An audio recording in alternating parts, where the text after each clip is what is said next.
Hello दोस्तों, welcome to steno study. ये dictation Jansatta newspaper के संपादकीय से है।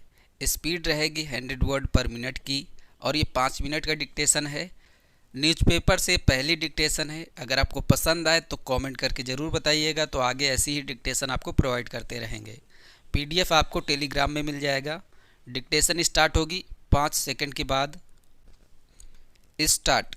देश के करीब आधे राज्यों में स्कूली शिक्षा की जो ताज़ा तस्वीर सामने आई है वह चिंताजनक है।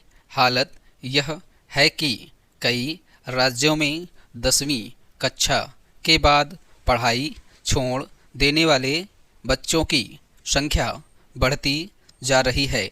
यह स्थिति तब है जब देश में पिछले साल ही नई राष्ट्रीय शिक्षा नीति लागू की गई है और इसके तहत इस दशक के अंत यानी 2030 तक स्कूलों में नामांकन दर 100% हासिल करने का लक्ष्य रखा गया है।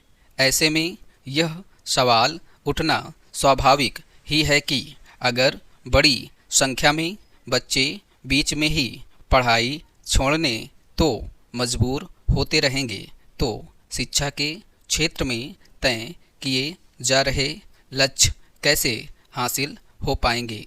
गौरतलब है कि केंद्र सरकार के सहयोग से राज्यों में स्कूली शिक्षा का दायरा बढ़ाने और जागरूकता पैदा करने के लिए समग्र शिक्षा कार्यक्रम चल रहा है।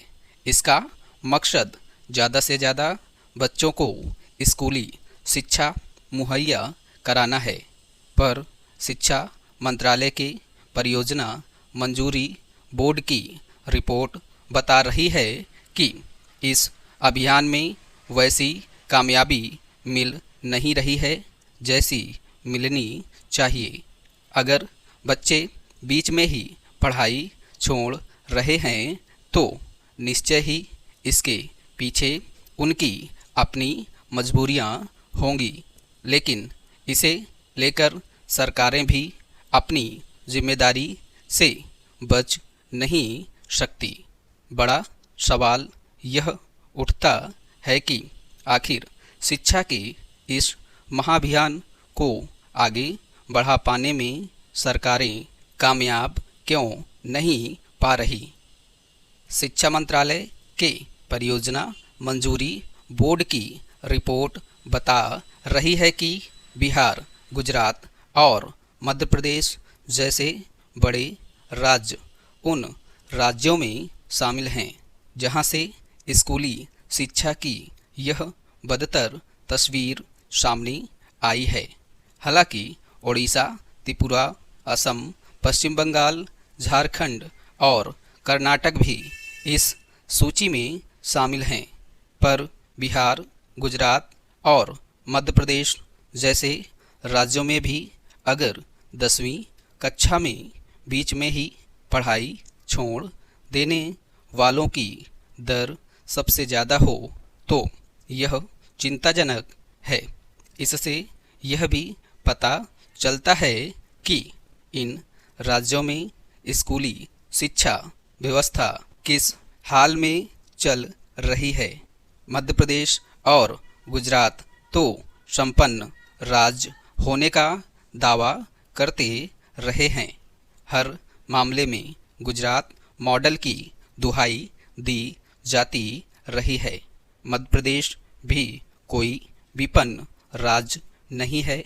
बिहार की स्थिति भी अब इतनी खराब नहीं है कि स्कूली शिक्षा को लेकर राज्य सरकार कुछ कर पाने में असमर्थ हो। आंकड़े बता रहे हैं कि 2020-21 में बिहार में 10वीं की पढ़ाई बीच में छोड़ने वाले बच्चों की दर 21.4% रही थी। गुजरात में यह 23.3 और मध्य प्रदेश में 28.8% रही। त्रिपुरा में यह 26% रही। ओडिशा, झारखंड और कर्नाटक में यह दर फीसद से ऊपर रही। इसमें संदेह नहीं कि शहरों के मुकाबले ग्रामीण इलाकों में शिक्षा व्यवस्था आज भी संतोषजनक नहीं है। बड़ी संख्या में स्कूलों के पास अपनी इमारतें नहीं हैं, अगर हैं भी तो जर्जर हालत में। फिर वहाँ पीने के पानी से लेकर शौचालय जैसी बुनियादी सुविधाओं का अभाव कोई नई समस्या नहीं है। इस हकीकत से इनकार नहीं किया जा सकता कि ग्रामीण इलाकों में बड़ी संख्या में लड़कियां सिर्फ इसलिए स्कूल छोड़ देती हैं कि वहां उनके लिए शौचालय तक नहीं होते। स्कूलों में शिक्षकों की कमी की समस्या बनी हुई है ही।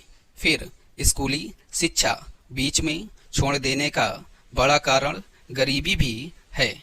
ऐसे बच्चों की संख्या कम नहीं है जो अपने परिवार की मदद के लिए जल्द ही रोजगार तलाशने के लिए शहरों की ओर जा रहे हैं।